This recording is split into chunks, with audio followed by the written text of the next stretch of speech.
संघर्ष मोर्चा के तत्वावधान में आयोजित इस क्रांति स्थल पर आप तमाम इनकलाबी गुरुजनों का हार्दिक अभिनंदन, स्वागत और वंदन करता हूँ। कार्यक्रम में उपस्थित हमारे अभिभावक माननीय विधान पार्षद आदरणीय संजय बाबू, आदरणीय संजीव भैया, उपस्थित आदरणीय संजीव श्याम भैया,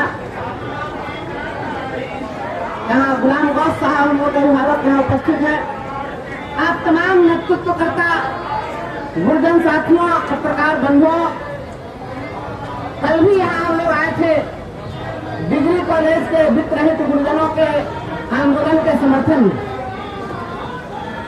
आपकी जो लड़ाई है, गुलाम गौस साहब अभी बोल रहे थे कि मुट्ठी भर चना दिया गया है,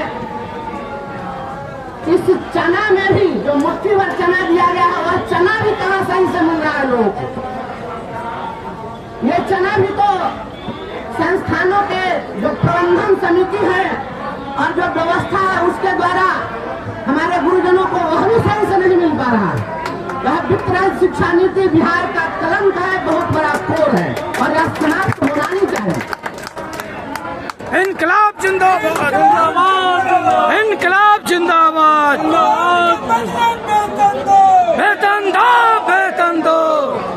हमें अनुदान नहीं चाहिए, यह आर्थिक युग है और जितने भी बड़े बड़े अर्थवादी लोग बैठे हुए हैं ये अर्थ के लिए अनर्थ कर रहे हैं और कोई भूखे मर रहा है। यह दोयम दर्जे की व्यवस्था नहीं करनी चाहिए।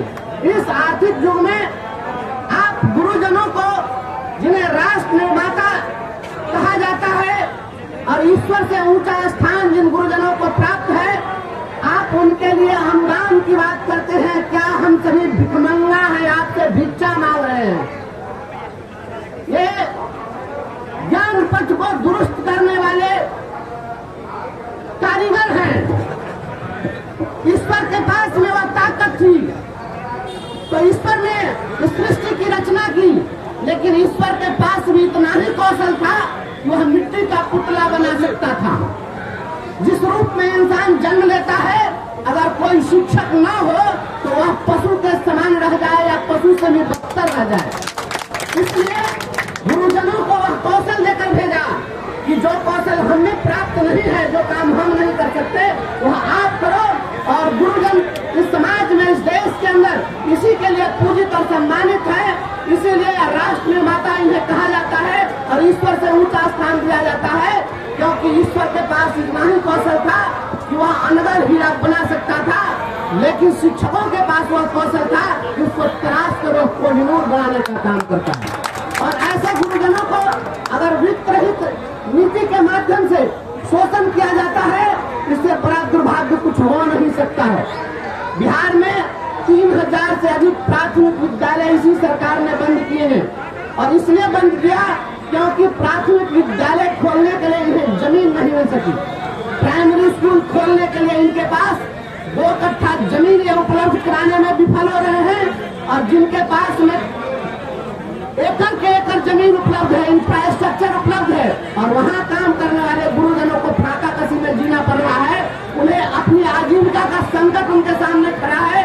वैसी स्थिति में तुलसीदास जी ने भी कहा है कि भूखे भजन न होनी गोपाला, ले लहू अपनी कंठी माला। भूखे तो भगवान का भोजन भी नहीं हो सकता है। इसलिए आप तमाम गुरुजनों के आंदोलन का हम सभी लोग पुरजोर समर्थन करते हैं। यहाँ जितने भी हमारे माननीय सदस्यगण बैठे हैं, पूर्व माननीय सदस्य बैठे हुए हैं, ये सभी लोग कोई किसी पार्टी के हो, सत्ता पक्ष के हो या विपक्ष के हो, यह बात अलग है इस वैधानिक व्यवस्था में। लेकिन चाहे पक्ष के हो, सत्ता के हो, विपक्ष के हो, कोई भी हो, लेकिन सभी आपके पक्ष में मजबूती के साथ खड़े। जो यहाँ खड़े हैं, सदन के अंदर ही खड़े हैं। कल भी सदन में आपका आना था, वित्त शिक्षकों पर संकल्प का नाम लिया था, लेकिन सदन ही नहीं चला। अगर सदन चलता तो जो समर्थन में आपके यहाँ खड़े हैं वो सदन में भी आपके समर्थन में वहाँ भी खड़े दिखते और मजबूती के साथ खड़े दिखते। धन्यवाद देते हैं शिक्षा समिति के हमारे माननीय संयोजक संजीव भैया, वही शिक्षा समिति के संयोजक है और भी माननीय सदस्य रहे समिति के, उन्होंने रिकमेंड किया है आपके पक्ष में। और हम मांग करते हैं इस बिहार सरकार से कथित सुशासन की सरकार से और माननीय मुख्यमंत्री श्री नीतीश कुमार से। नीतीश कुमार जी, आपका तो नाम ही है नीतीश, नीति और नैतिकता के भगवान को नीतीश कहते हैं। यह कैसी नीति और नैतिकता है कि कोई पुतली मड़ैया में दिन काट रहा है और कोई कोठा अटारी में जलसा कर रहा है। यह कैसी व्यवस्था चलती है। इसीलिए हम हमेशा गाते रहते हैं लोगों को जनवादी गीतों के माध्यम से, हो किसी के लिए मखमली बिस्तरा, हो किसी के लिए मखमली बिस्तरा, और किसी के लिए एक चटाई न हो, इसलिए राह संघर्ष की हम चुने, जिंदगी आंसुओं में नहाई न हो। तमाम साथियों के इस क्रांतिकारी आंदोलन का मैं समर्थन करता हूं और मैं मुजफ्फरपुर में हाल में कार्यक्रम हुआ था, लोगों ने मुझे वहां आमंत्रित किया था। मैंने वहां भी कहा था, ये चुनाव के पहले कोई भी सरकार हो, सरकार में बैठे हुए चाहे कोई भी अपने कितने भी स्वजन क्यों न हो, लेकिन सरकारें वोट से डरती हैं। अगर वोट न मिला तो सत्ता चली जाएगी और सत्ता किसी की हमेशा नहीं रहती है, किसी की हुकूमत सदा के लिए नहीं रहती है।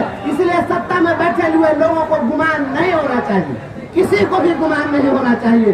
पद प्रतिष्ठा अगर मिला है और पद प्रतिष्ठा सदा के लिए नहीं है, आपकी कीर्ति ही जीवित रहेगी। इसलिए गुरुजनों के सम्मान में माननीय मुख्यमंत्री जी, मैं आपसे मांग करता हूं, बिहार की सरकार से मैं यह मांग करता हूं, अपील करता हूं कि आज आप जो सामाजिक सुरक्षा पेंशन